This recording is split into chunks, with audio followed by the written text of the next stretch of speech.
Hello, everyone, and welcome to the Impractical Machinist podcast. My name is Patrick. You can find me on Instagram as @JobShopperTN.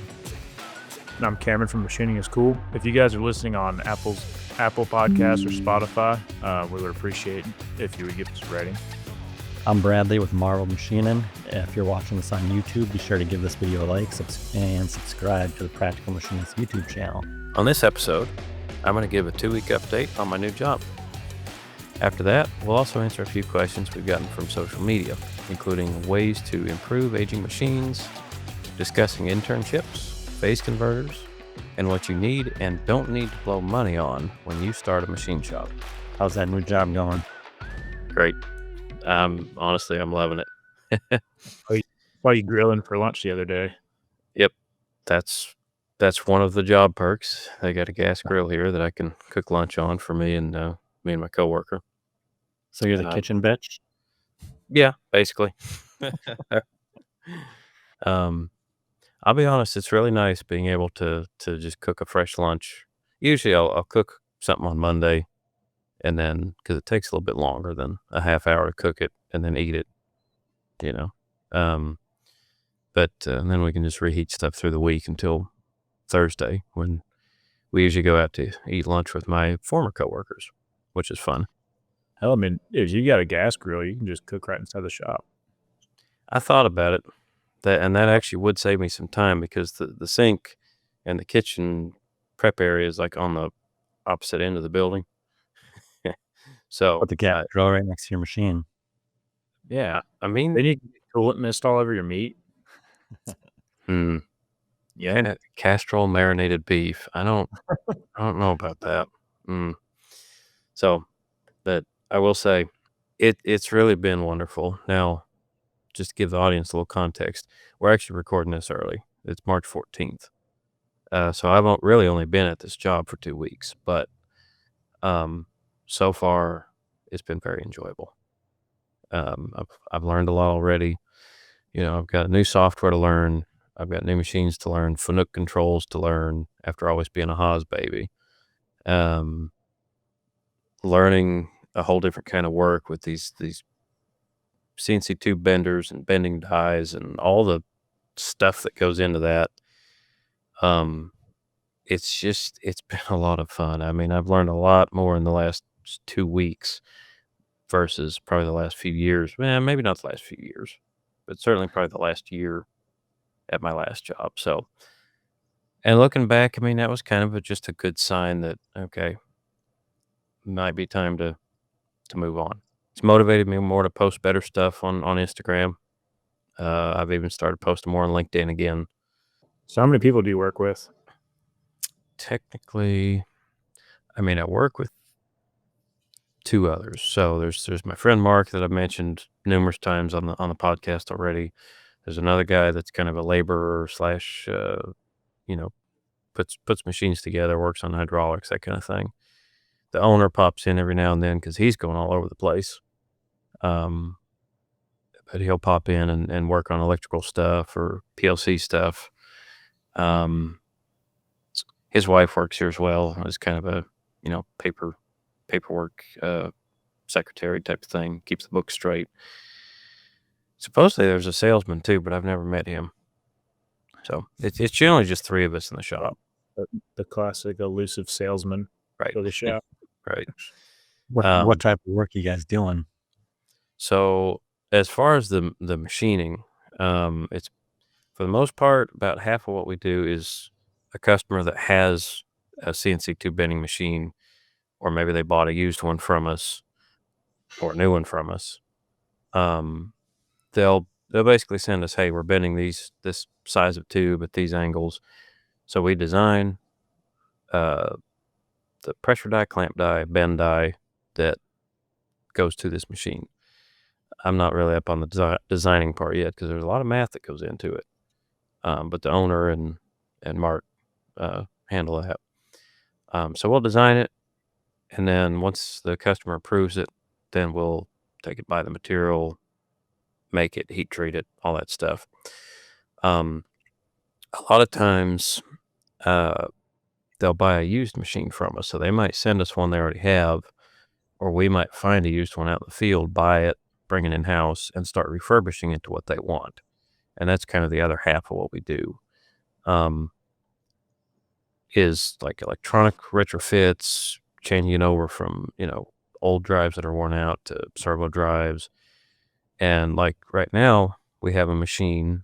Customer sent it to us, and they wanted it fully cleaned, repainted, upgraded, put new drives and new control on it. They wanted new dies made for it for, I want to say half, 3/8 half, and 1-inch tubing. But they also wanted to convert this machine from a single stack to a double stack machine, which basically means you can bend 2 tubes at once instead of just one. And there's actually a lot involved with that. We're actually going to have to, well, kind of the fun thing with this stuff is as we get deeper in the project, more stuff pops up that we have to do. And a lot of times we can just add that on the bill. It's not like, okay, we quoted this for, however much, and we're locked in. And if it takes a lot more than we thought, we're screwed. And that's how job shop work is. At my last job, that was so much what we were doing is, okay, you quote it for X amount of dollars, you do the job, and if you had twice that much in it, you're kind of screwed. You just have to fix it for next time. Here we kind of have a little bit more work in that aspect. So like with this double stack conversion, we're one thing that came up just this week is, so on these machines you've got the bend die, which is what the pipe bends around. There's a post in the center called the bend post. That's what everything kind of pivots around. Converting this from a single to double stack machine means that bend post has got to be a lot taller, and it's pretty small for the size of tubing they want to bend. It's like I think it's 1.25 inch thread, something like that, and then it comes up at a 1-inch diameter. It's going to have to be like 8 inches tall, and you've got hundreds, if not thousands of pounds of force on this thing.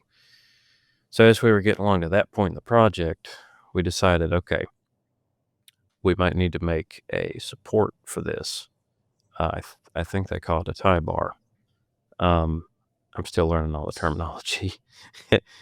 But it's essentially like an overarm support. It comes from the back of the machine up and over all the mechanics, and then drops down over the bend post to give it support on both ends, the top and the bottom.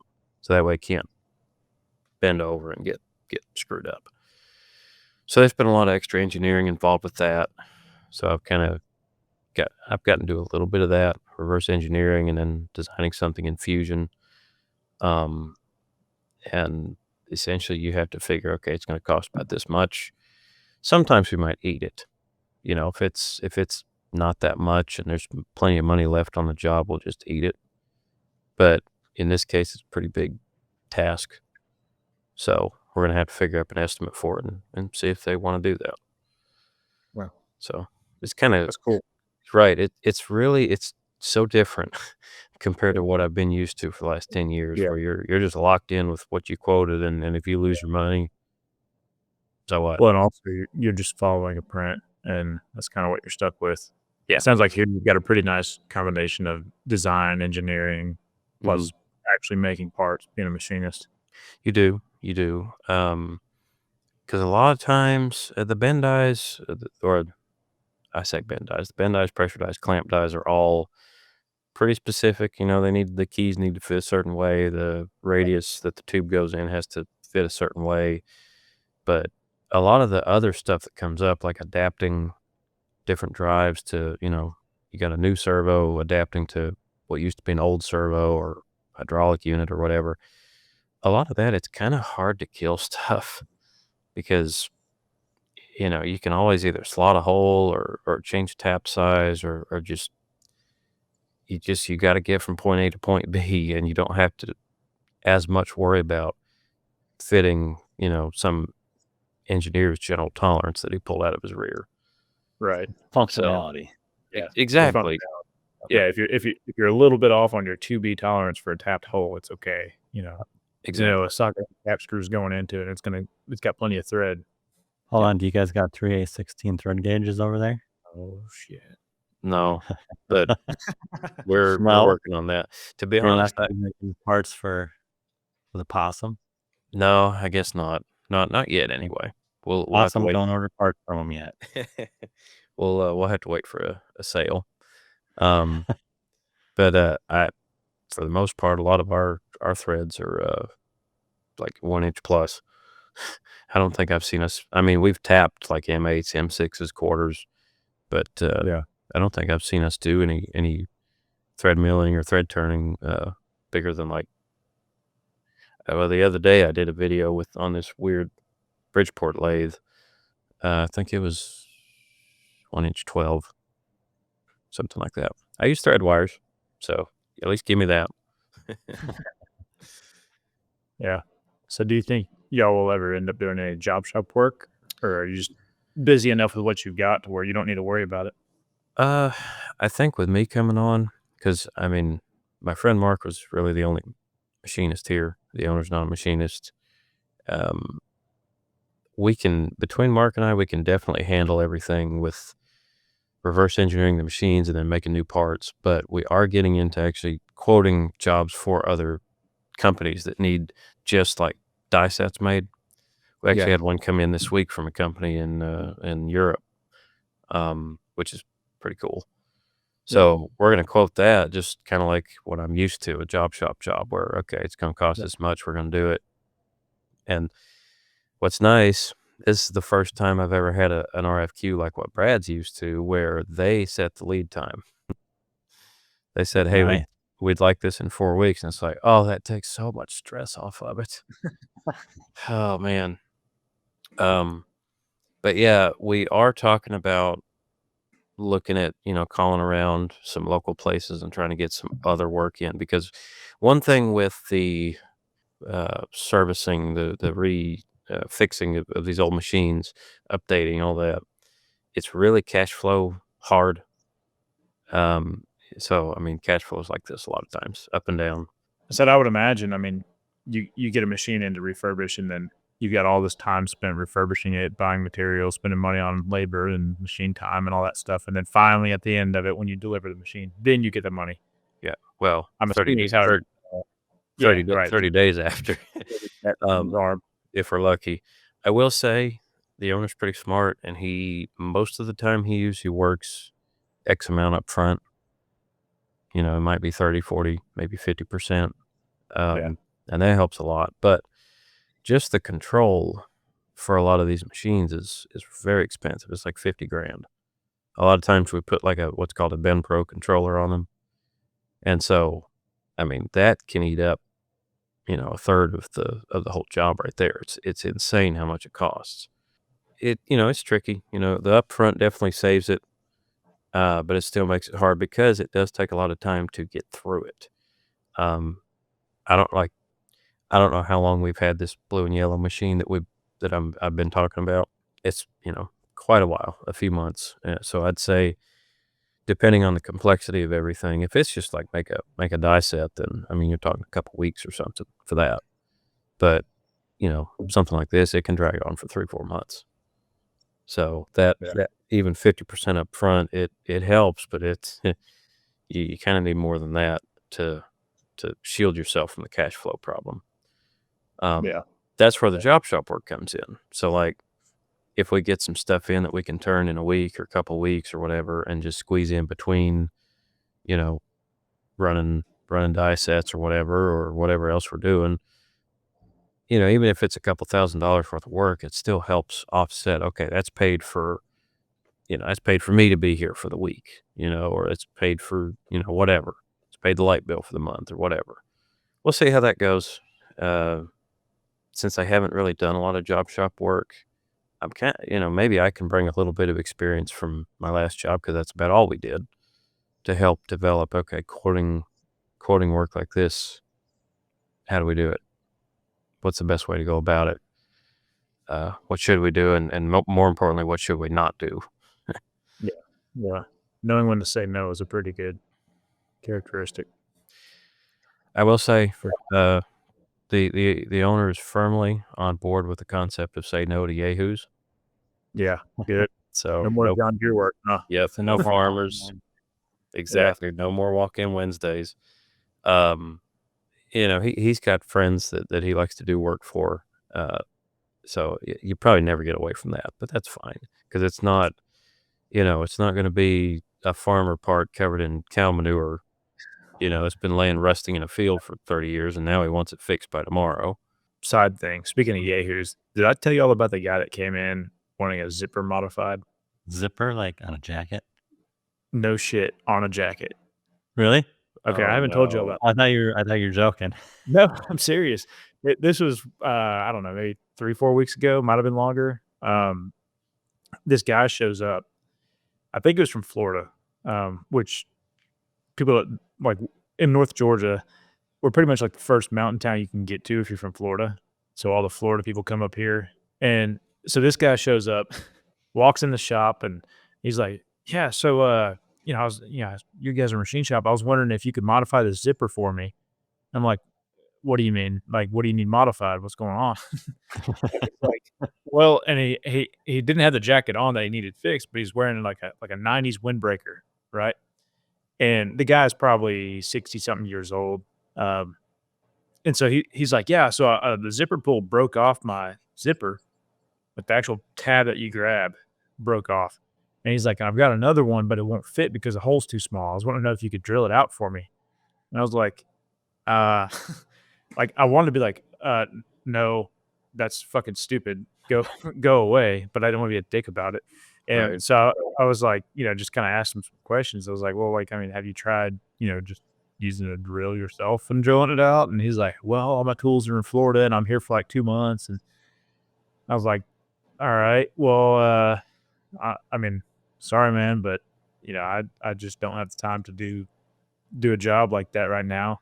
And he's like, yeah, I wasn't sure. I figured I'd come ask. He's like, they told me they had to put a whole new zipper on this jacket if I wanted to fix it. I was like, oh, wow. That was terrible.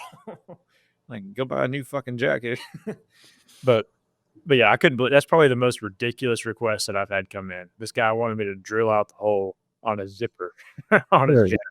Should have told him go to the grocery store and get some bread and take the little metal wire tie and wrap it around it. Yeah, well, and I was like, "Have you?" Okay, well, actually, I brought something like that up, but I was like, "Man, I've had that happen before." And some of the zippers they have a little lock inside that hole, Yeah. so you have to have something in there in order for it to work. I was like, "Yeah, I've used like a paper clip before, and like I just kind of like worked a paper clip in there and used that as my zipper pull." He's like, "Well, I'm doing it. I'm doing that right now. Actually, I've got a paper clip in there, but I'd really like to get a real zipper pull back on there again." Like, what the fuck are you doing? Go away. Sentimental value on that jacket. I guess so. I don't know. Did it look like an expensive jacket? I didn't even see the jacket. Oh, right. He didn't I have held it. up the 90s windbreaker he was wearing just to put that in perspective. Like, this Yeah. dude was holding on to shit for a long time. Because it was like the purple green, like no shit 90s windbreaker, like the old school stuff. Now old school, It but was probably one of them Raiders pullovers. He's right. held on to it his whole life, never got shot for it, just wanted to save it. Now, No, this dude was from Florida. It's probably like a Miami Dolphin windbreaker or some shit. yahoos are everywhere. It doesn't have to be a John Deere part or a Massey part. It can be a jacket. Oh man, we need to get our merch related to the Yahoo meme going. Let us know in the comments. Would you buy some merch from us? Yeah.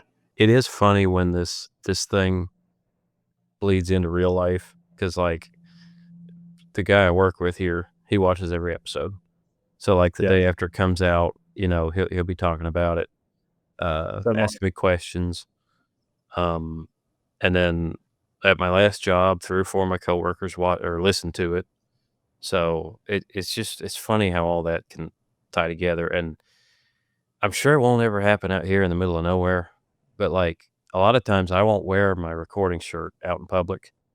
Like if I had to go somewhere after I record, I don't wear it just in case of, I don't want all the attention from all this. But it's like, man, there's not going to be anybody that you don't already know out here in this place.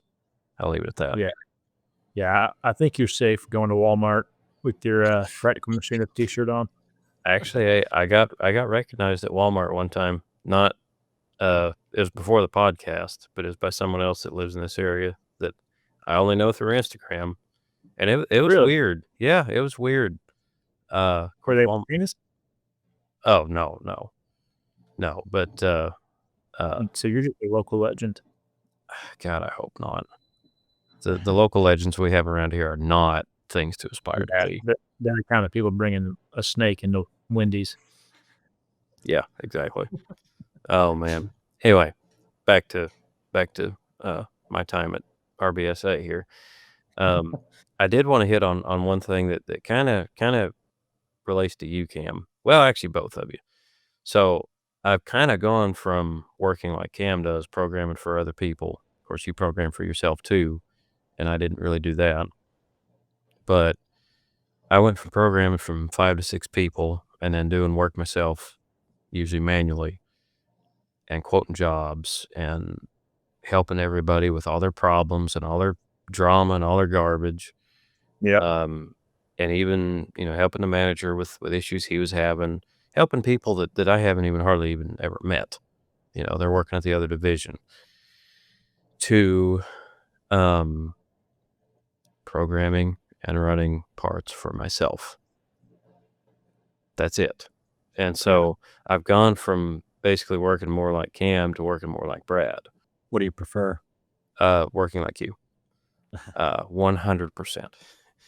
I'm not trying to dog on anybody or my previous job or anything, but it's just the nature of that job, I think. And Cam, you understand the stress involved and the strain of constant interruptions all day long, especially like when you're trying to get stuff done yourself as well.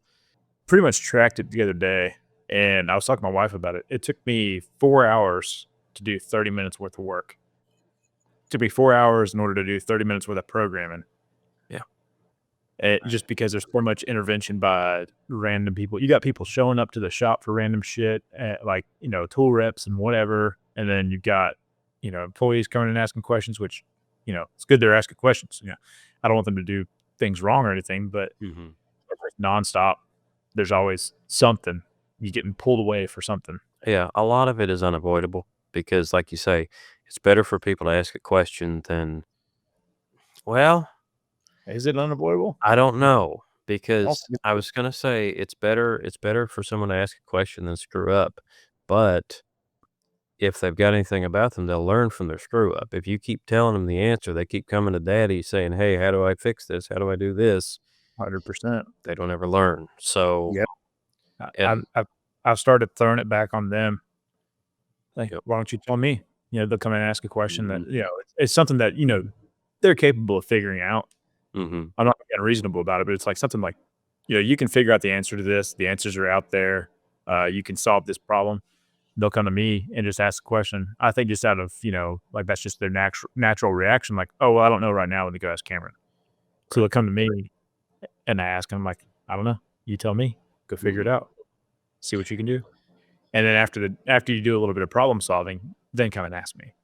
And there are some things that help mitigate that too, like well-detailed setup sheets, for example. That's probably made the biggest impact on not having to answer a bunch of questions over and over, or like, stop programming or whatever it is you're doing. Like walk out to the floor, to the machine, like look it over with them and tell them what's going on. So having like well-detailed setup sheets has been a big difference there. Sure. Also, actually, well, I was showing you on my tool library before we got on. Having that tool library built like that, to where you have a library number for every single mill tool that you have. And then you put that library number on the setup sheet, like tool 11 is library number 36, right? That eliminates a lot of questions, because it would be like, hey, is it this chamfer tool or this chamfer tool? It's like a 1/2 inch, chamfer tool is what you got on here. I'm like, well, it's that one, or some other kind of weird tool, or like thread mills or whatever. And it's like, oh, it's the one. If you go over there in this drawer, on the right side of that drawer, there's a few there. You got to pick, whatever. You get to that whole, explanation thing. So anyways, creating processes and like having really good setup sheets, that sort of thing has helped a lot. So I worked for a company, probably it's 10 years ago now. I programmed, I got hired just to program. So I was in a cubicle programming. I think I was in charge of programming like 13 machines.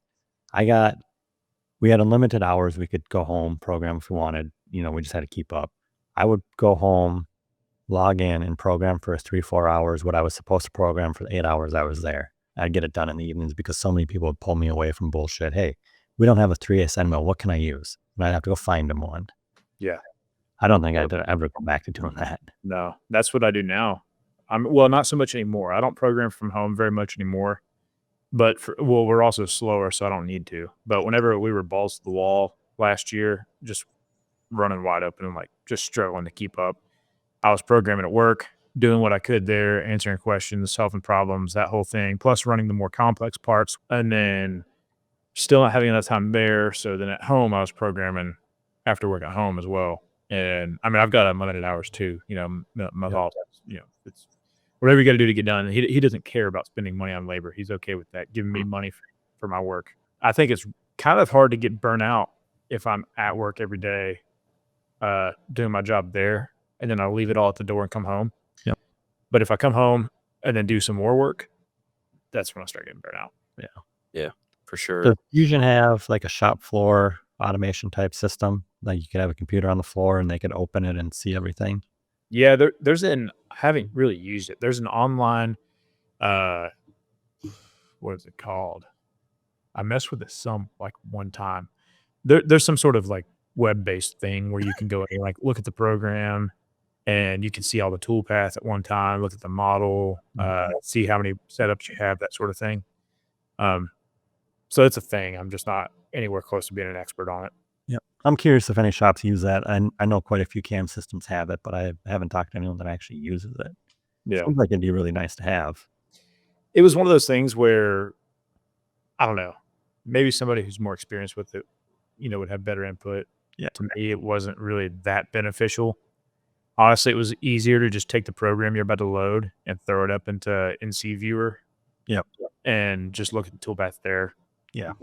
So we have a computer on the shop floor that I have set up to where when you open the browser, it automatically opens up certain tabs. So I have like our ERP system on there and NC Viewer and our tool library, which is on Google Sheets. And then I think something else, I don't remember. But so that's one of the things that I have on there. So that way they can, just throw the card in there and look at it and see what exactly is going on with the program, look through the G code. I don't know how often they use it really, but it's there if they need it. That's interesting, Cam. You got deeper into that kind of stuff than I ever did. And, going forward, if I was ever to, like, if this place were to develop into more of a machine shop, or if I were to go to another shop as a programmer for operators, I would definitely try to find a way to remove all of the aspect of tribal knowledge, which is what you're doing with your part numbers on your setup sheets and clear notes about a lot of that. Yeah. But I would definitely want to try to push okay, if you guys want to call yourselves machinists, you got to act like it. And you got to think for yourself a little bit here. Like the way Brad came up in machining, for example. Like you started out basically doing bitch work, right? Yeah. Yeah, you Yeah, can start that was through the floor. and then you don't get to like be a machinist until you earn it. Yep. I think there was something to that. Yeah, absolutely. Basically, people just being operators and not thinking for themselves. Yeah.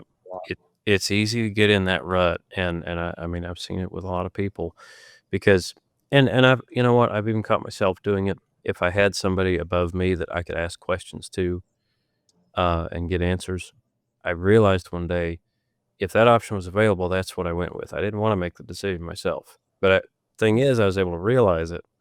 And it's like, okay, put a little thought into it first before I go ask someone else. Yeah.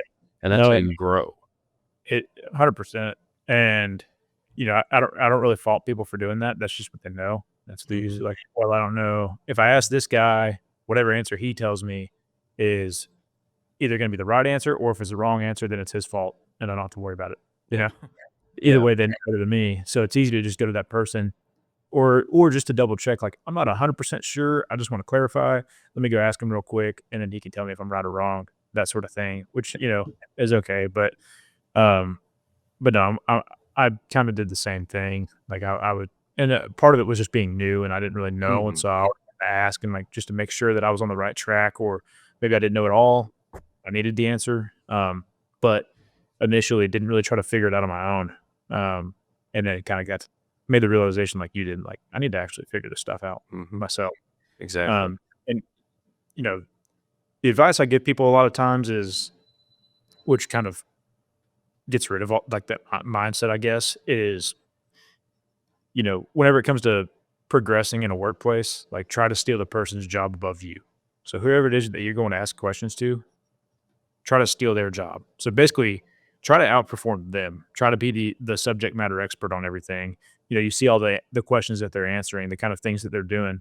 Try to basically steal all that responsibility from them. And if you just keep on doing that, you're going to grow and progress no matter what. Yep. It's just kind of a simple mindset to have, in order to grow. Yep, And absolutely. if your goal is to, progress or climb the ladder at the company or whatever, like maybe you're an operator, you want to be a programmer, that sort of thing. Or maybe you're a programmer, you want to be the shop manager. I don't know. Hmm. That's a pretty easy way to keep yourself on the right track. Yeah. And if, if you do that, or if you just don't see any room on the ladder, then if you want to grow, you might have to move on. That's what I did. And, right. And same here. I mean, I kind of figured out, there's not a lot of growth left. And the lack of growth has been slowly peeling layers off of my soul over the last year. Yeah. So it's time to move on but here's the funny thing. I realized that by me leaving, I still keep up with a lot of my friends that I left behind there. And like I said, I get together with 3 of them every Thursday and eat lunch with them. But the programmer, they're not going to hire another programmer because they really don't need a second one. But what that might do is it might allow eventually for someone to grow from being an operator. If they want it and they can do it and they work for it, they can grow up to maybe they can help. And then they get there, and then maybe they can, if the shop grows and gets busier, maybe they could move up to being another programmer. My leaving actually made room on the company ladder because, the manager's not going anywhere, general manager's not going anywhere, CEO's not going anywhere, and then your programmers aren't going anywhere. There's no room. Nobody can really grow. We'll probably end up working out good for everybody, and that's great. I will say, what Cam was saying earlier about guys actually taking initiative. It's really important for companies to actually take note of that, and as managers or shop owners or whatever, to see it and recognize it and reward it. Because if you go in there and you try hard for a year or two and you just get the same, 2-3% raise as everyone else, I mean, that passion's going to be drained away from you pretty quick. Yep. I moved every 3 years. Right. I remember that. Pretty much October to October. I was gone. Yeah. And it was mainly because I did exactly what you said. I'd try, I'd push, I'd want to do something more and couldn't do it. Company won't let me for whatever reason. Or there was somebody that's been there 10 years longer than I have. Yeah. They're Right. next. So how do I stop that from happening at the company I'm at? Oh, that's a Fire good question. everybody and work for yourself. No, I mean, not for me. I mean, I'm good. I'm talking about for employees that work under me. As far as like for your employees, how do they continue to move up? I think you set goals for them. Do you do annual reviews? No, we don't do anything like that. Maybe you do. I mean, it doesn't even need to be an annual review or some sort of review process where you sit down and talk to them and ask what their goals are. Right. And help them meet their goals. And I've actually created a sheet, like a review sheet where you say like, what goals do I want to accomplish for this next period?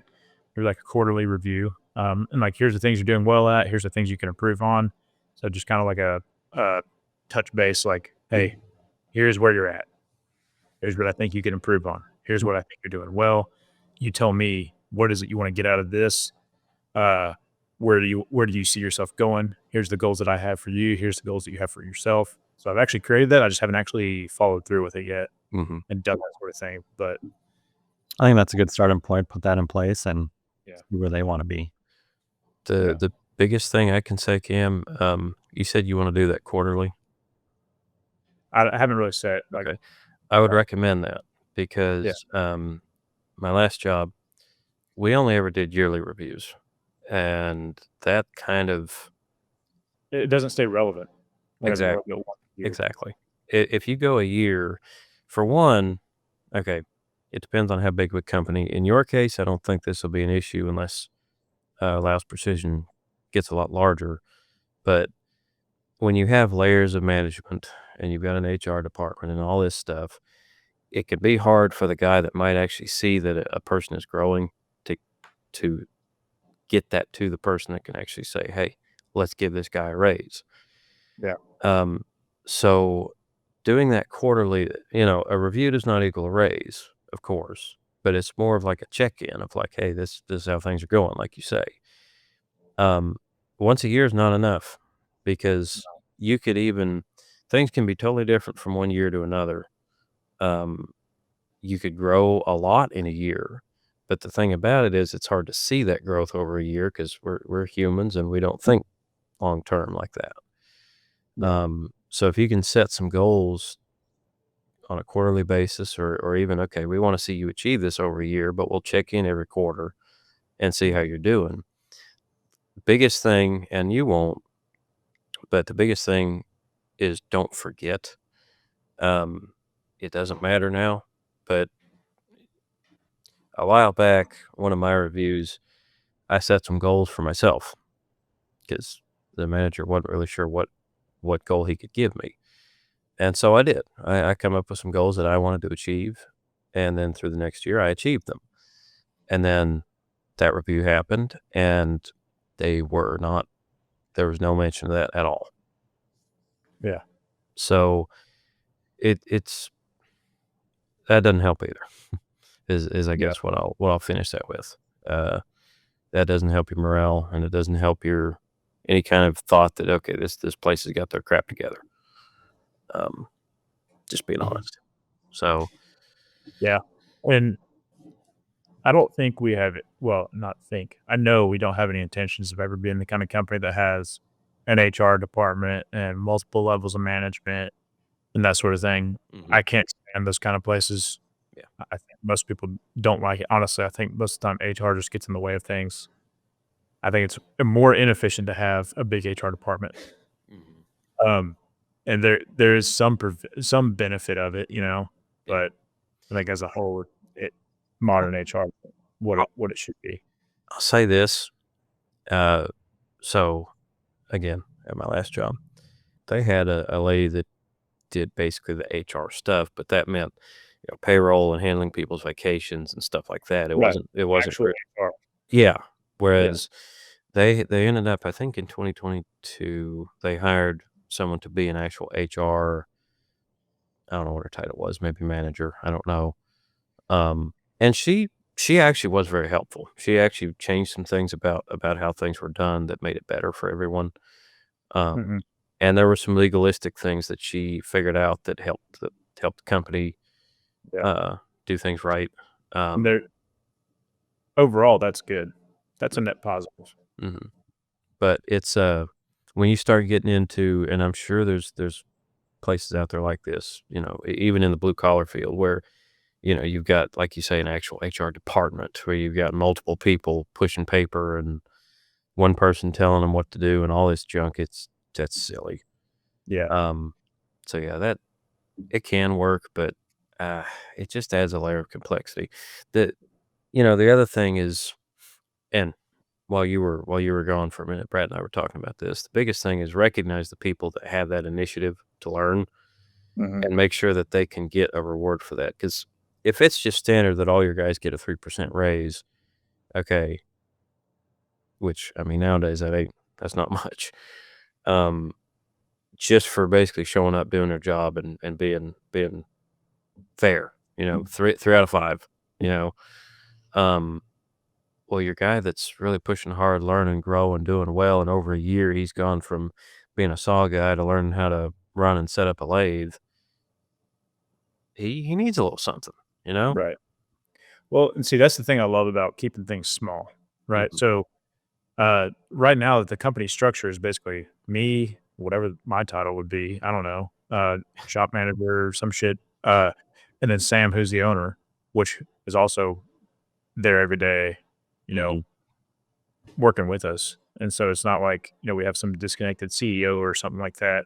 Mhm. We don't have a lot of disconnect between people who make the decisions for the companies or for the company and control pay, and then the people that are actually out there working and making us money. There's not a big disconnect there. We're working with them every day. And so we notice as they improve and grow and gain more responsibility or take on more responsibility.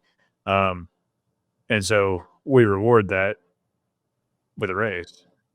And It's good. it's as simple as I look at Sam and be like, hey, this guy's been doing a lot more. I think he's doing pretty good. Let's give him a raise. He goes, all right, let's do it. Text the accountant, hey, bump this guy to this, and we're done. You know, Mm. it's as simple as that. And that's why I don't want to go in the direction of like big company stuff, having a HR department and all these things. But we also don't have intentions of making it a big company in the first place. Yeah. 10 employees would be like the max we really want to go. Mhm. Um, we don't need to be, making millions and millions of dollars.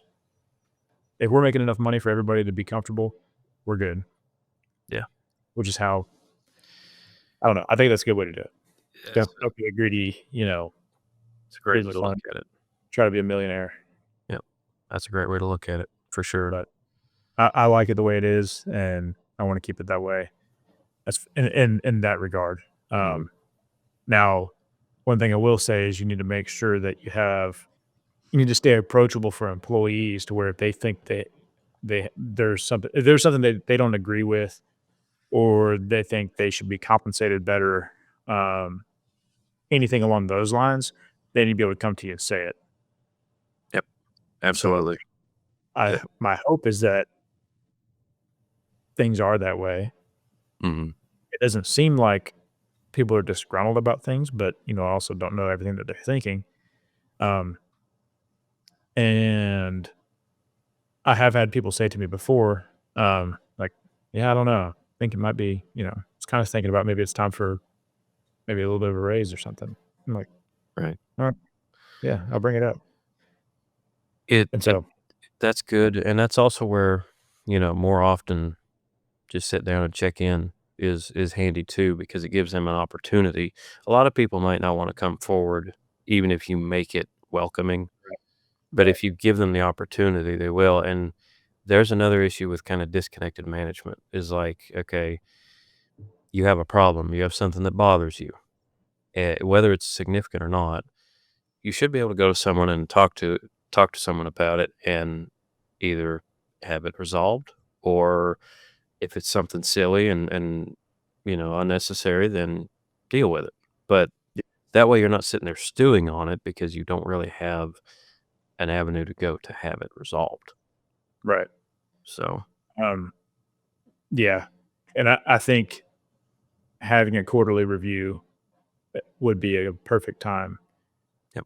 Make sure that quarterly review is just like a sit down 2-way conversation, Yep. not like hey, here's how I think you're doing. This is what you need to be better at. All right, Mhm. see you later. I don't want it to be one of those things. This is a time to get out whatever it is you got to get out. You got things bugging you. You think things need to change. You want more money. Let's talk about it. You tell me what you got. Absolutely. I want it to be that way. Yep. And that's a good way to look at it, Cam. Yeah. Um, and I mean, even here, again, small company, realistically, basically 4.5 employees if you include the owner and his wife. Mark, my friend, great friend, I worked with him at my last job for a little while, but he's technically my boss. And I'm totally fine with that. The man's got I mean, he's one of the few people that's been in the trade longer than Brad. So I'm totally fine with that. That's great. But he told me the first day, like, hey, listen, and I'm telling you this as your boss.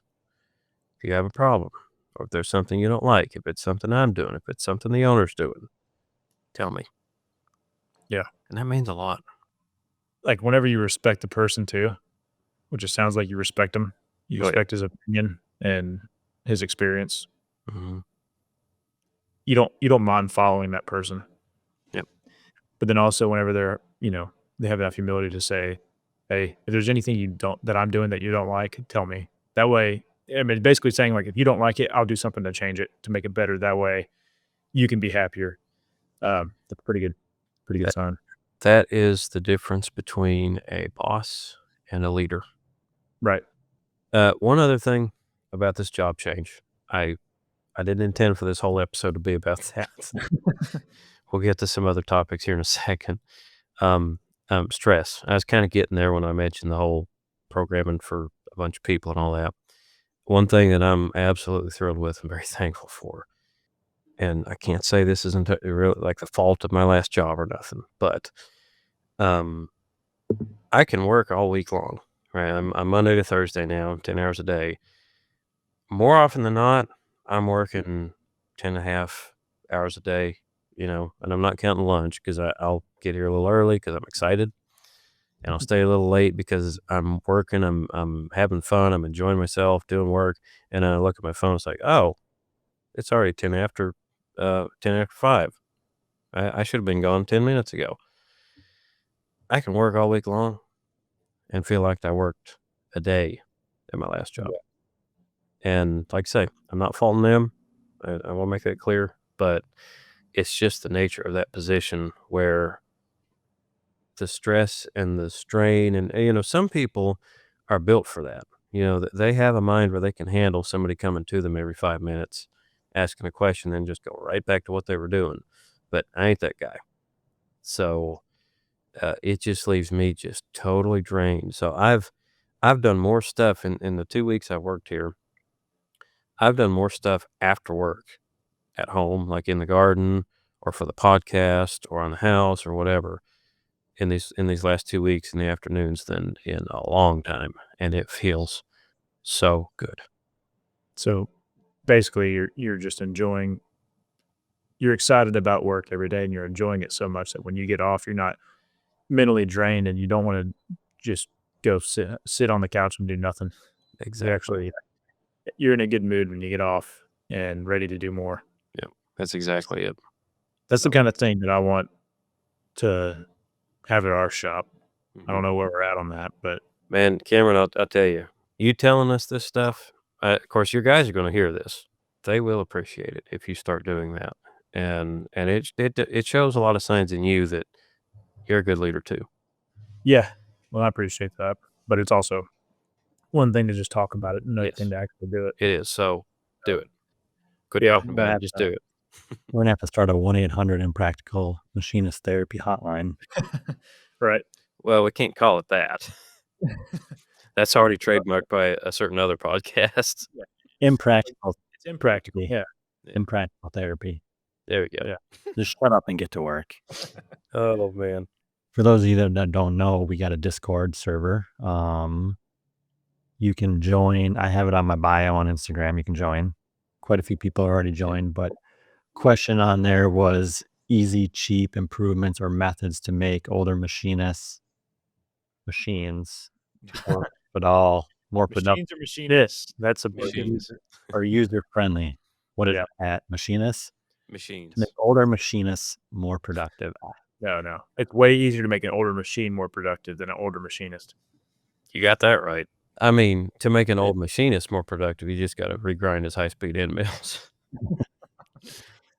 They got 2,000 for all. If it's got the space bar, just strap it. Yeah. I mean, make an older machine more productive. I don't know. Fixture plates, ways to change out setups faster. Yeah. Mm-hmm. Standardize your setup, standardize your tools. I mean, that's going to be the easiest thing to get them more efficient. User friendly. I mean, if you got the space bar, you're not going to get any more user friendly. Well, and something somewhat simple that would be an improvement would be maybe put a fourth axis on that machine and do positional fourth axis work on it. Maybe you have maybe you have a lot of simpler jobs that are 3, 4, 5 setups that you could throw on that machine. It doesn't need to be it's not a bunch of crazy like high-speed machining or whatever. It's a lot of like facing and holes and that sort of thing. Maybe you could throw an older fourth axis on there, and then now you're running positional fourth axis stuff and dropping it down to 1 op instead of 3. Yep. Yeah. Or do high density work holding. That's not a cheap improvement. Well, it depends where you get your fourth axis. True. Auctions. Find one on auction. Yeah. I mean, hey, a fourth axis can just be a import rotary table with a chuck on it. Yeah. depending on what you need. One improvement would be, I don't have any experience, but it's what you just got done doing with one of y'all's machines, and then Brad, what you have on your machines as far as the DNC, like sending programs. Oh yeah, I don't know what Absolutely. it's called. micro DNC. Yeah, Yep. yeah, that. Y'all can talk about that. I'm not the guy. Yeah, if you got an older machine, you're probably still using a floppy disk. You can get these micro DNC. Where'd you get yours, Pat? Is it on Amazon? Did you get it from Amazon that I sent you? Yeah. Yep. You can get it on Amazon, $200-300. It's USB. There's no size limits. It's super nice. It's quick, fast. The newer ones are USB 3.0, so they're a lot faster. They go right through your RS-232. They got wireless ones, right? Yep. Mm-hmm. Yeah, I have to say, and Brad, I know I've texted you this, but thank you for the help with this, because our feeler vertical mill, it's got a Fanuc control, and we basically took it by getting one of these little DNC boxes. We basically took it from being able to maybe run like a 210 kilobyte program, was about all it would take, to I think the max that box will transfer is like 4 gigabytes. So you're drip feeding on it then? Yeah, I'm drip feeding with it. Yeah. Okay. Yeah, Possum helped you with that. I've never drip fed with it. Yeah. Oh, really? Okay, that might have been why. Yeah. Yeah. Possum Solutions helped me with the getting it to read with the Fanuc, but like the other day, Mark and I ran a program on it that was 353 kilobytes, and we were actually doing some adaptive machining, and then the machine kept up great. So just that. The sad thing is, this is a 2012 machine, but Fanuc machines are that way. But the sad thing, excuse me, the great thing about it is, that's really been a total game changer for that machine, because now it's not just something that we can put like dies on and maybe do the first 2 ops, and then we got to put them in the Haas to finish them because they get a lot of 3D surfacing. Yep. We can run a lot, except for stuff that requires a rotary. We can run a lot of stuff just all the way through now and machine more efficiently. That would be one of my biggest things with an older machine is figure out how to circumvent bad memory. A lot of times there's not really an easy way to change the look ahead of the machine unless you can buy that option and put it in yourself. And usually that's not cheap. Do y'all have look ahead on that machine? AICC? As far as I can tell, I'm not sure how to actually see it because I'm not a Fanuc guy, but I couldn't tell you the parameters for it. There are parameters where I would imagine if you have it, you would go to these parameters. So you can adjust. I want to say there's like acceleration and deceleration parameters for when you have advanced look ahead turned on. okay. If there's value in there, I'd imagine you would have it. But either way, I'm not the guy to tell you where to find it or if you have it or not. Have you messed around with turning it on? Like G5.1 Q1, I think, and then I think you have a P value. Nope, you're speaking hieroglyphics to me right now. I'm still new to the whole Fanuc thing. It's R value is what it is. So G5.1 Q1. So R, if you have advanced look ahead or AICC, I don't remember what the acronym stands for, something contour control. Basically G5.1 Q1 with the R value. You modify that R value in order to prioritize speed or accuracy.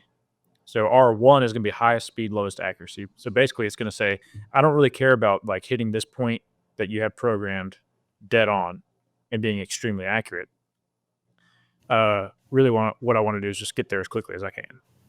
R10 is going to prioritize the accuracy over the speed. So it'll actually decelerate the machine in order to guarantee that it's going to hit that exact point that you're telling it to hit. So if you're doing, finished passes on a tight tolerance bore or something like that, set it to R10. If you're doing adaptive roughing where it doesn't matter at all, set that thing to R1, let the machine haul ass. It'll look ahead through the code and basically keep your, I guess it's not going to decelerate as much in order to hit those points. It'll just keep your feed rate up and, kind of loosely hit those points. So if you have it turned off altogether, then it can end up like jumping point to point. right? And so like as it's machining, it's like it gets to the point and then it stops. It gets to the point and then it stops. It gets to the point and it stops. So maybe that's what you're experiencing. I don't know. I know you're using Fusion now, so depending on your post processor, whenever you're programming, like I believe whenever you're programming like adaptive toolpaths and stuff like that, you need to turn on smoothing under your passes tab, or no? Yeah, your passes tab. And then in the post processor, you need to turn on smoothing there as well. Depending on the post processor, though, I mean, you can build them a million different ways. So Sure. it could be an option or it could be defaulted. You can also build into the post processor the option to control what that R value is under each toolpath. So it'll actually add a tab. So whenever you open up 2D Adaptive, for example, there'll be a whole nother tab there where you can say what your smoothing value is going to be. So you can set it to that R1 or maybe R5 or R10, whatever. So Does the head work if you're drip feeding? yes, Does it drip but fast enough? it depends. Yeah, it depends on that. Well, you can't drip feed I don't think you can drip feed as fast as you want to. Yep. I've noticed that with like high feed milling, because typically you're running a decently high feed rate for high feed milling, and there ends up being a lot of points. If I'm doing it on a control where the program's loaded onto the control, then it has an easier time hitting those points. But if I'm drip feeding it, sometimes there's just so many points so close together that once it gets to those points that are all close together, it has a hard time keeping up, and it'll kind of stutter a little bit and then keep going. I know the Plymouth that I last ran, it had a card port. I don't even know what the card was called, but we drip fed off the cards. They were big cards. So you just pull it. It was like USB. I don't even remember what the fuck they're called. I wish I knew. I think it's the CF card. Might be. Are you talking about like the rectangle cards? Yep. Yeah, PCMCIA card. Yeah. Yep. Yeah. We're drip feed. Yeah. I honestly think in 20 years I've only drip fed less than 5 times. I'll go through a program and change my pass and step over so I don't have to drip feed anything. I had a program once I loaded into my Haas. What are they, 15 megabyte the Haas's are? I think it was like 25. I went through and changed the whole program and got to like 14. Nice. It can be done. I mean, one thing that always drove me nuts was when you have to break up a program. Yep. Especially, it's one thing if it's a one-piece job, which is mainly what we're going to be doing here. But man, if you got to do 2 or 3 or 4 or 5 parts and you've got to break that program up, oh man, it gets so old. Are we good with that topic? Do we want to move on to the next one? So somebody brought up a topic. Essentially what he was asking was to kind of go over what you do or don't need when you're starting a machine shop. And he was saying, it seems like there's a lot of push out there for you to get like starting out, right? Get Rego fix holders, shrink fit holders, Lang vices, like get all this top of the line stuff out of the gate. You need to have carbide drills, like all this great stuff. And it's not true. You don't have to have all that stuff when you're starting out. No. Really, technically, you never have to have all that stuff, but it is really nice stuff to have. But whenever you're starting out and you're strapped for cash and you're just trying to make it and trying to grow, I don't think it's always worth it to be spending your money on all that stuff whenever like an ER32 collet holder will do just fine. And other times it really depends on the work you're doing. Yeah, no, I would agree. The reason I wanted to go ahead and bring that up is I've got a buddy of mine that's messaging me. I think he started out doing fabrication work, and then now he's moved on to doing machine work as well. He got a manual mill, manual lathe. Now he's got a CNC mill, so he's doing kind of a combination of everything. And he's new to CNC machining and still getting his feet under him whenever it comes to that. And so he said he was stocking up on carbide drill bits and asking what drill point I would recommend. And he's doing all job shop stuff, so it could be harder material, aluminum, anything in between. I recommended 135 degree points. That's what we run on everything for the most part, like with our high speed steel drills. But anyways, what I'm getting at is, my point that I was trying to make to him is you don't have to go buy a bunch of carbide drills. Like I don't have very many. Right. You're still kind of getting started. Like you're much better spending your money on an array of high speed steel drills than just a few carbide drills. Yep. right? Like fill up your index and get a bunch of different sizes of these high-speed steel drills because they're going to work just fine. Yeah. They're slower. Don't get me wrong. I love carbide drills. I love hauling ass and just, plunging a bunch of holes and being done with it. It's so much faster and it saves a lot of time. But also, if you're starting out and you don't have a lot of money, or even if you are established and you just don't want to spend the money, you don't have to do that. Yeah. There's nothing wrong with spending your money on those high-speed steel drills. I mean, for me, I mean, you can see my rack back there. I probably have 20 of each size high-speed steel. If I get a stainless part or 2, 3, 4, I mean, I'll peck through with the high-speed steel drill. Yep. I mean, it might take 5 minutes extra, but it's one part. I don't really care. Yeah. And that one carbide drill probably costs, I don't know, $150.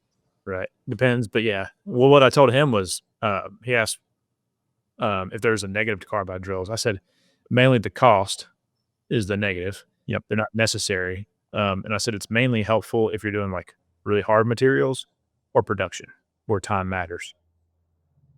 So anyways, I think we got the point on drills. I mean, I think this question kind of goes back to which episode did we? I think it was episode 5. You don't need to spend $100,000 to start a shop. Yeah. I mean, there's alternatives. There's things you can get by. We were just talking in the chat the other day. I'm looking at building two more tombstones, and I looked at another self-centered vise. I think I have 2 tombstones right now with 18 self-centered vices across the 2. I paid like $12,000 for the vices. This other company I had quoted yesterday for 18 vices was like $60,000. Like, Yeah. Can you guarantee me it's going to be that much better? Right. Like, It's almost like all right, I spend, you can spend $60,000 or you can spend $12,000. Yep. The vices that you get for $12,000 might do 70% of what the vices you spend $60,000 on will do. But also, if you are dead set on getting those $60,000 worth of vices, you're never going to get started. no. Exactly. You never get to do anything with it because you're too hung up on making sure you can get that 100% use out of it. Yep. It's like sometimes good is good enough. You don't need to be perfect. Well, And I only looked into it just because I was interested in trying another vice. I don't have any issues with my vices. I've never had an issue. I've never ran a job. I'm like, oh shit, I need something better. Like there's never been that. And I can see the value in some of the self-centered vices and their systems with the plates and the easy switch over. But my vices have never been off my tombstone. They're never coming off. I'm never pulling them. right. So I don't need that. Well, and with some of that stuff, it's so expensive. Sometimes it might actually be better just to make it, and that way you can make it to suit what you need. Yep. Like your subplate that you have on your VF3. You Yep. could have had that made, or you could have covered your table with quick change plates, but you just spent $20,000 doing that. Yeah. For what? Yeah. How much do you have in your? I had $400 or $500 into that plate, and I made it how I wanted it. Yeah. Exactly. Same with my tombstones. I built all my tombstones rather than buying them. I think I built all 6 for $3,000. Right. Yeah. And if you guys on YouTube, you can check out how we do it with SB Solo, Sean. He did the same thing. He made his own quick change system for vices and stuff like that. So it's the same thing, but he didn't have to shell out a lot of money for it. Maybe if you see some flaws in your homemade system, you might upgrade later once you've made some money. But it's kind of like one of you said. It's like if you get in your head that you've got to spend $100,000-$200,000 up front, it's not going to happen unless you got a lot of money to burn in your pocket. In which case, don't even bother with a machine shop. Just put it in the stock market or something. Right. The other thing with that, with me looking at that $60,000 worth of vices, I didn't even spend that on my machines. My horizontal is half that. Like Right. the vices are more than my machine and what I have in there in vices already. Yeah. Now, I will say there is something to be said for spending money on that stuff if, say, you are so busy and you can't even keep up with the work that you're doing. You just don't have the time to even bother with baking that stuff. Or maybe you don't have the brain power, the energy. You're just like, I don't give a shit. It's worth it to me to spend that much money on it so that I don't have to mess with it. Because we've been to that point too, where we're like, Yeah, technically we could make this ourselves. Like, it wouldn't be a problem. However, we've got so much work we need to get done that we're already behind on anyways. Yep. We don't have the time to deal with it. So we'll spend $5,000 more and just buy the thing. That way it shows up ready to roll. We don't have to spend time figuring it out, because no matter how much time you think you're going to spend on it, you're going to spend more. That's just the way it always works. Yeah. So sometimes that's the way it is. And sometimes it makes more sense to actually buy that stuff. However, especially when you're starting out, I think it's better to try to save your money and kind of bootstrap it and do it yourself. And holders too. I mean, there's a lot of holders that aren't ridiculously expensive. I actually started with some hydraulic holders that were $400 a piece. Now I don't use them anymore at all. I'm going to the shrink fit ones that are Get them on for $80. Yeah. I will buy 4 of them over that $400 holder all day. Yeah. Right. Something that bothers me is when people bitch about putting end mills in ER collets. They complain about it. Like, I'll post a video or something, and they're like, "Oh my god, end mill in a collet holder with like a throw up face." What is wrong with you people? How do you think any machine shop got to where they are today? Right? Every damn one of them used ER holders with end mills in them. Yep. You know what I mean? Like, you're acting like you can't make good parts with an end mill and an ER holder. Don't get me wrong. There are better options out there. There's nothing wrong with using those better options. But there's also nothing wrong with using a damn collet holder with an end mill in it 9 times out of 10. Man, there are them social media experts that work for them big companies that just have money to blow. Right. Yeah. Right. Here's the thing, man. And listen, this doesn't justify everything, but guys were making good parts with, high-speed end mills with a Morse taper shank. All right. Or an R8 collet. Or in an R8 collet. Or, sorry, Brad, in a welding holder. No, don't. Just throw them away. And yeah, you don't have to have if you're doing, listen, it's kind of like this. If you're doing high dollar work, you might need to have high dollar stuff. Yeah. And not to say, okay, oh boy, let me clarify. Not to say that if you're out there with your weldings and your ERs and your drill chucks for drills, not end mills, you're doing crappy work. It's more you're doing work for local companies, factories, manufacturing facilities that just need a part made that will work and look decent versus making something that goes on a spaceship. Yeah. Yeah. And I mean, ultimately, when it comes down to it, I don't prefer to use like an end mill in a collet holder. Right. If I want to rough aggressively, or even you want to guarantee I don't have run out in it, well, basically mitigate as much run out as I can in an end mill, then yeah, I don't want to use a collet holder. Yeah, there's better options out there. But at the end of the day, it's it's the Indian, not the arrow. You got to know how to use all this stuff. You have to know, like, all right, if I throw an end mill in a collet holder, and it needs to be, say I'm finishing a fit, that's like, say you got a +1 minus nothing fit that needs to have good cylindricity, then you need to check your run out. You need to make sure that end mill is running straight. All that stuff. You can make this stuff work without buying all the expensive shit. You don't need to go buy hydraulic holders and all that stuff. But I will say, like, if you shop around, there are good options out there. Sometimes, like, eBay is a good place. If you're starting out, you want to find a lot of good stuff for cheap. eBay is a good place. Auctions are a good place. Black Friday hot sales, that's where you got to be. They're hard to beat, especially if you got another like 85% off coupon or something on top of that, man. The ERs, when they go on sale for $29. Shit, the shrink fits when they go on sale for $80, $100. Mm-hmm. Yeah, I probably have 100 ER holders from them. I won't buy their collets anymore. I did buy some of their collets, and I had some issues with them. Bad run out. Yeah. So I buy nicer collets. Yeah. We don't have anything fancy here yet, but I'm working on that. Yeah. I mean, we've mainly got ERs, a couple of weldings, drill chucks. Actually, for the feeler vertical is a BT40 taper, so it's got its own holders. A lot of it are TG100 collets, and that's kind of an old thing, I would imagine. Is it TG or TA? TG. Okay. I wonder what we have. I could have sworn it was TA, but they're weird, but they're cool. Is it like a kind of have like a bell shape to it? The collet? Sort of, yeah. It's like kind of straight and then flares out at the top and then it's straight again?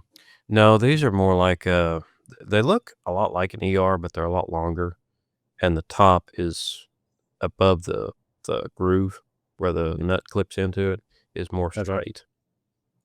So Okay. you might be thinking of There's a DA, call it. DA. That's what I'm Yep, thinking. DA. Yeah. And them just get pressed down.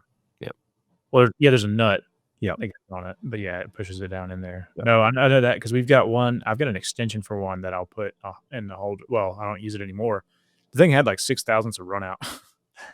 And I use them when I think I showed a picture of it. I had that tab extended out with the DA extension. yeah, That's what they're great for. That's it.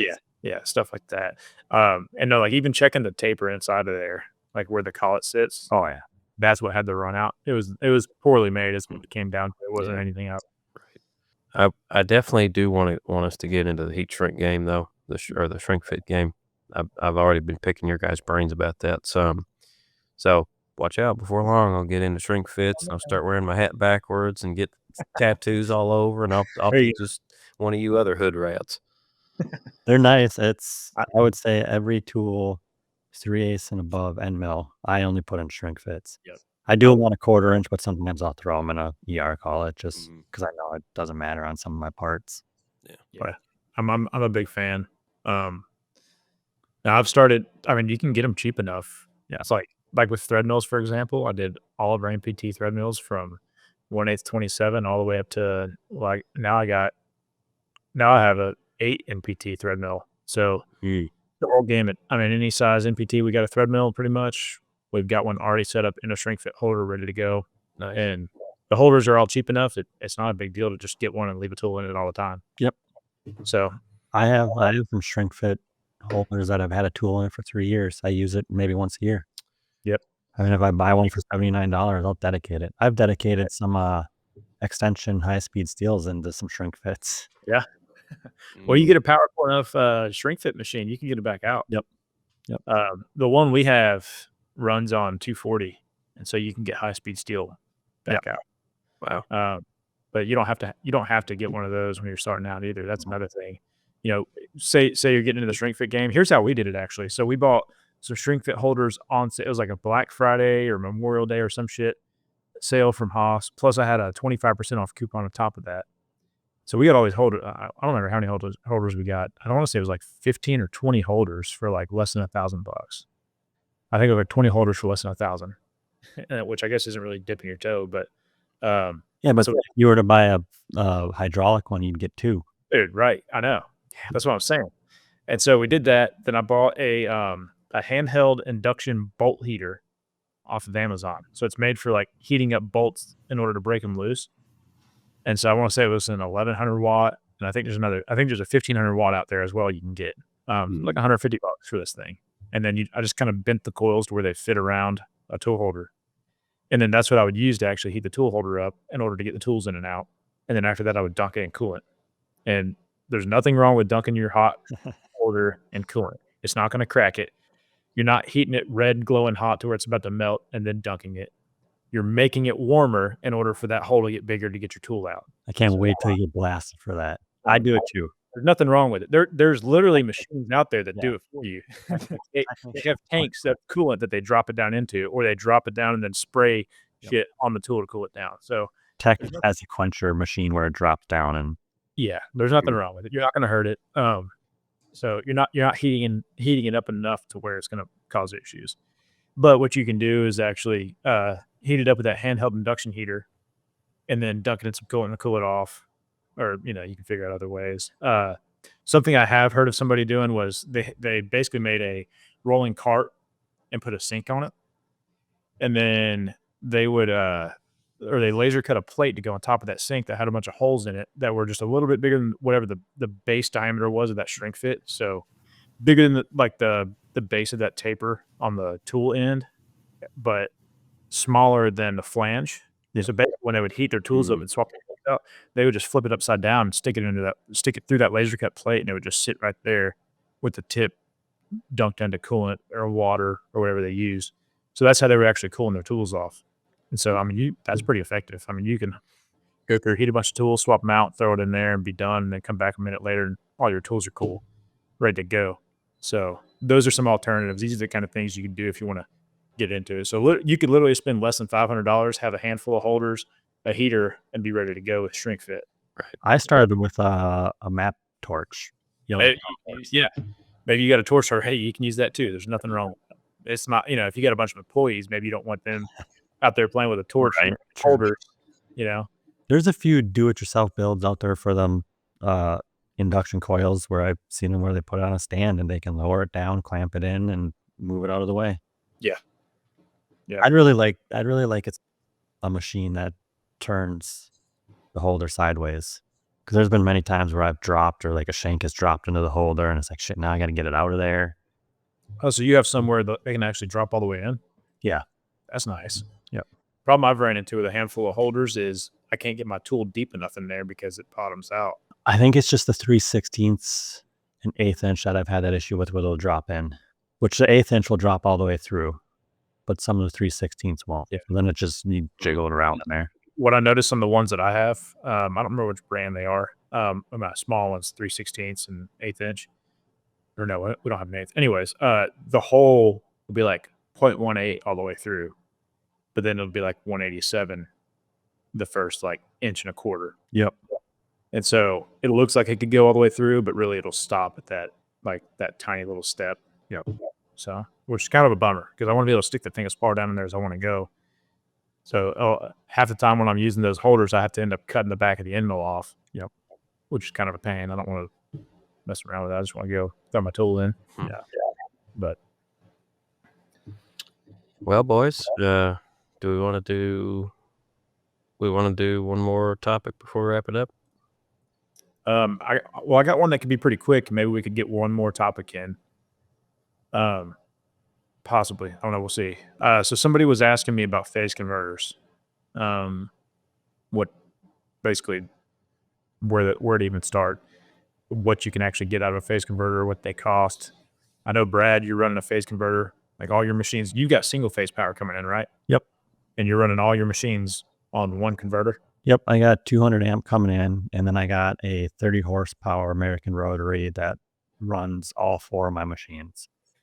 I haven't had any issues. I've had one issue where it powered down, and I think we actually talked about it on the podcast that day in like 2 hours, but that's the only time in however many years I've been running I've had issues, but I can run all 4 machines off of it.